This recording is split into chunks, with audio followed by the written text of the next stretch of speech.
Yo, halo para pemuda gabut. Balik lagi di channel Wainan Project. By the way, apa kabar kalian semua? Semoga selalu baik-baik aja ya. Pada kesempatan kali ini, admin gabut akan membahas mengenai fakta menarik yang ada di chapter 216 kemarin. Tapi sebelum lanjut ke videonya, seperti biasa, Mimin saranin untuk kalian menyiapkan kopi dan sebat agar lebih rileks dalam menonton video edan ini. Jika sudah, mari kita lanjut ke pembahasannya. Video ini hanya sebuah teori, jadi semua pembahasan yang Mimin sampaikan semuanya berdasarkan opini Mimin sendiri. Dan jika ada yang punya pendapat lain, kalian bisa tulis saja di kolom komentar. Semoga video ini bisa menghibur kegabutan kalian.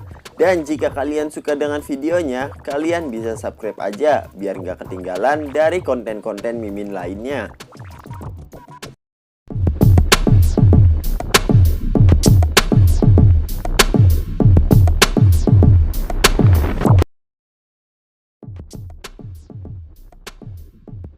Pada chapter 216 kemarin, kita diberikan beberapa fakta, yaitu mengenai Kawaragi Senju yang memang benar-benar seorang wanita tulen dan bukan merupakan transgender.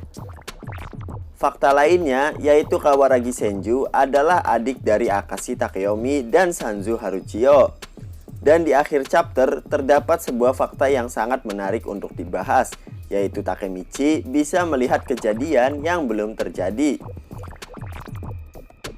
Yang pertama, Mimin akan membahas mengenai Takemichi yang bisa melihat kejadian yang belum terjadi. Sebelumnya, Takemichi memiliki sebuah kekuatan untuk bisa melompati waktu atau time lapse. Dan untuk melakukan lompatan waktu itu, Takemichi harus bersalaman dengan pemicunya, yang kita tahu adalah Naoto, dan yang terakhir pemicu Takemichi adalah Maiki. Namun di chapter terbaru ini, Takemichi memiliki kekuatan baru, yaitu bisa melihat sesuatu kejadian yang belum terjadi. Mimin menyimpulkan jika itu adalah kekuatan Takemichi yang sudah di-upgrade, dan Mimin menyebutnya awakening Takemichi. Jika kalian sadar, awakening Takemichi ini pernah terjadi sebelumnya, yaitu saat Takemichi melakukan adu gabrut dengan Kisaki Teta, di mana saat itu muncul penglihatan dalam ingatan Takemichi yang memperlihatkan Kisaki Teta yang sedang melamar Hina. Namun di sana Hina menolaknya dengan mentah-mentah. Kejadian itu terjadi di tempat yang sama dengan tempat Takemichi adu gabrut dengan Kisaki. Jadi untuk awakening Takemichi saat itu, Mimin menyimpulkan jika awakening Takemichi itu bisa bekerja dengan pemicunya berupa media tempat dan sebuah kejadian yang berperan penting atas hancurnya masa depan. Maksudnya seperti ini. Kejadian saat Hina menolak Kisaki itu membuat Kisaki merubah Toman menjadi jahat dan pada akhirnya membunuh Hina. Jadi kejadian Hina menolak Kisaki ini adalah kejadian yang berperan penting dalam kehancuran masa depan. Dan tempat kejadian itu adalah tempat yang sama saat Takemichi dan Kisaki adu gabrut. Jadi pemicu awakening Takemichi saat itu adalah tempat itu yang akhirnya memperlihatkan sebuah kejadian yang berperan penting dalam hancurnya masa depan. Lalu sekarang awakening Takemichi diperlihatkan lagi pada akhir chapter 216 ini, di mana dalam penglihatannya Takemichi melihat Senju yang terbaring tak berdaya dan mungkin saja setelah itu Senju akan mati. Mungkin kejadian matinya Senju adalah sebuah insiden yang berperan penting dalam hancurnya masa depan. Sedikit info, kehancuran masa depan yang dimaksud ini adalah masa depan yang menurut Takemichi masih hancur. Ya, karena Takemichi saja yang memiliki awakening ini.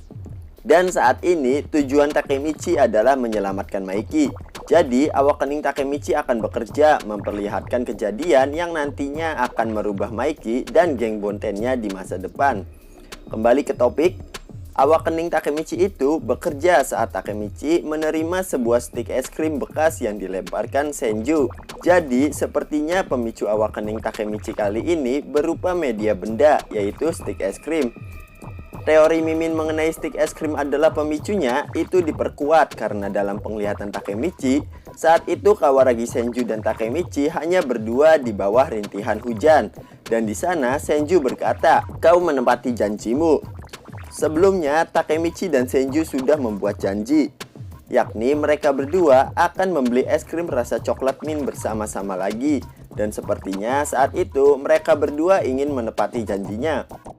Di sini ada 3 kemungkinan yang terjadi. Yang pertama, mungkin saat sudah membeli es krim, Takemichi dan Senju dihadang dan digengbeng oleh geng Rokuhara Tandai. Atau yang kedua, mungkin saat itu Senju dan Takemichi janjian di suatu tempat untuk membeli es krim. Namun saat Senju sedang menunggu Takemichi, dirinya digengbeng oleh geng Rokuhara Tandai. Dan saat Takemichi tiba di sana, Takemichi menemukan Senju yang sudah terbaring tak berdaya. Atau ada juga yang ketiga, mungkin bukan geng lainlah yang sudah menyerang Senju saat itu, melainkan ada seseorang yang bekerja solo yang berniat menghancurkan masa depan Maiki.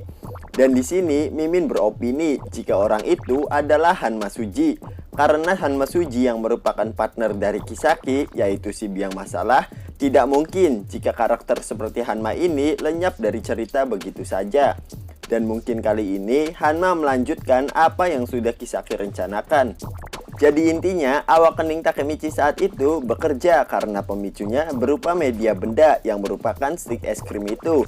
Karena es krim adalah kunci dari janji Takemichi dan Senju, yang pada akhirnya awakening Takemichi memperlihatkan Senju yang tak berdaya. Dan insiden kematian Senju itu berperan penting dalam perubahan masa depan Maiki yang menjadi jahat bersama geng Bontennya. Kenapa kejadian itu yang berperan penting? Kita skip sampai di sini dulu, oke?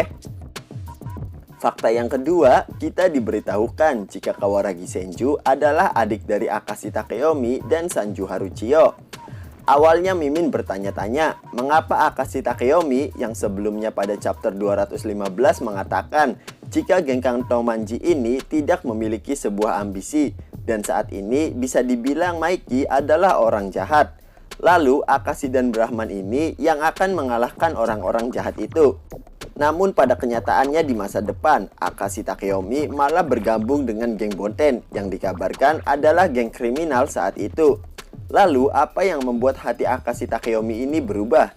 Ya, jawabannya adalah karena kematian Senju. Mungkin setelah kematian Senju, hati Akashi menjadi gelap sama seperti Maiki setelah Maiki kehilangan orang-orang yang dia sayangi. Setelah Senju mati, Akashi Takeyomi membubarkan geng Brahman. Kemudian dirinya bergabung dengan Kanto Manji Geng bersama Maiki dan adiknya yaitu Sanzu untuk membalaskan dendam kematian adiknya.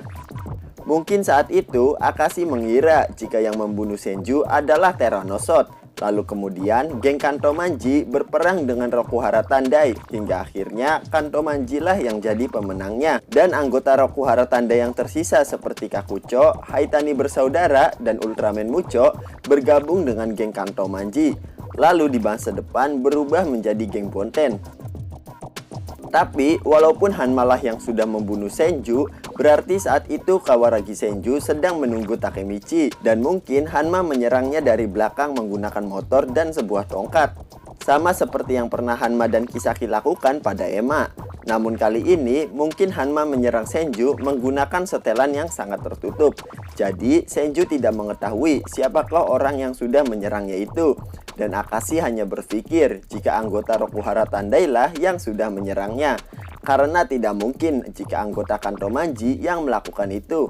Mengingat Maiki bukanlah tipe orang yang seperti itu. Dan Sanju juga pasti tidak akan membiarkan anggota Kanto Manji melakukan itu. Mengingat Sanju ini adalah kakaknya Senju. Jadi Akashi menyimpulkan jika Rokuhara Tandai lah yang sudah melakukannya. Karena sebelumnya Senju sempat menyerang Terranosot saat pertemuan sebelumnya. Mengapa Mimin beropini jika Akashi membubarkan Brahman dan bergabung dengan Kanto Manji setelah Senju mati? Mengapa Akashi tidak melanjutkan saja menjadi pemimpin Brahman menggantikan Senju? Jawabannya, mungkin setelah Senju mati, Akashi merasa jika ini adalah sebuah balas dendam, yakni darah dibayar dengan darah.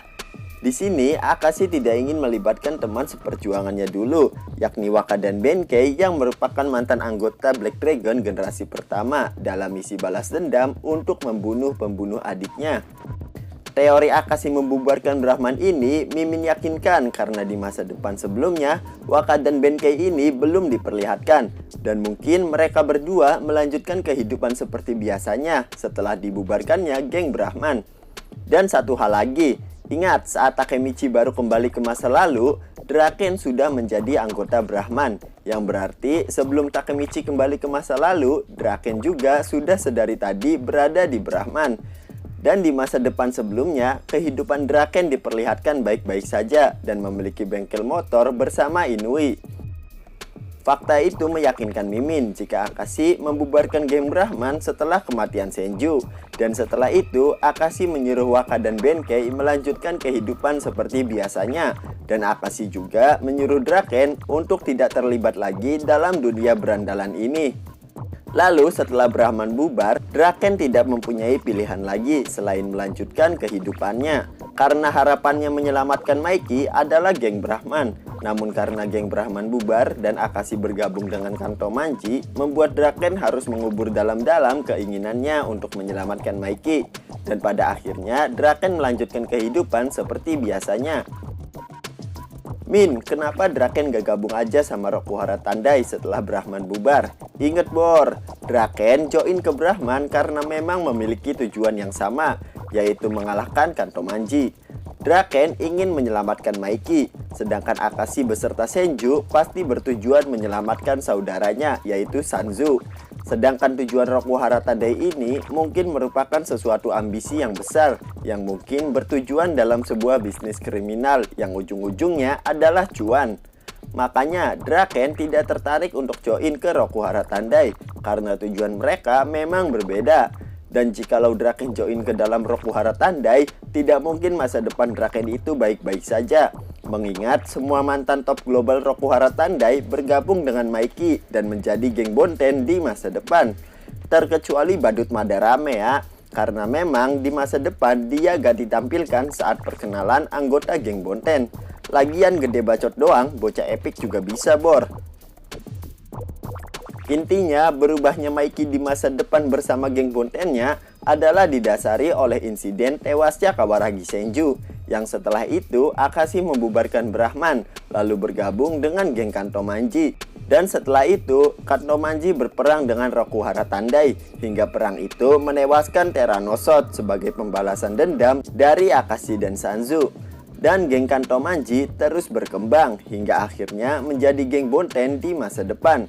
Maka dari itu, seperti yang Mimin jelaskan di awal, yaitu saat ini Awakening Takemichi dapat bekerja melalui media benda, yaitu stick es krim. Karena dari janji es krim itulah akhirnya menimbulkan insiden tewasnya Senju. Yang berarti misi Takemichi kali ini adalah untuk menyelamatkan dan memastikan Senju tidak terbunuh, agar nantinya Akashi tidak membubarkan Brahman, kemudian melanjutkan tujuannya mengalahkan Kanto Manji bersama dengan Draken dan Takemichi. Ya, segitu dulu penjelasan mengenai teori gabut dari chapter 216 ini. Dan sekali lagi Mimin perjelas, jika ini adalah sebuah teori saja. Jadi semua yang Mimin jelaskan hanya berdasarkan opini Mimin sendiri. Jika ada yang punya pendapat lain, silakan tulis aja di kolom komentar Bor, biar kita sama-sama berteori. Karena berteori itu sungguh menggabutkan. Oke, sampai bertemu di video selanjutnya. Dan akhir kata, see you next video.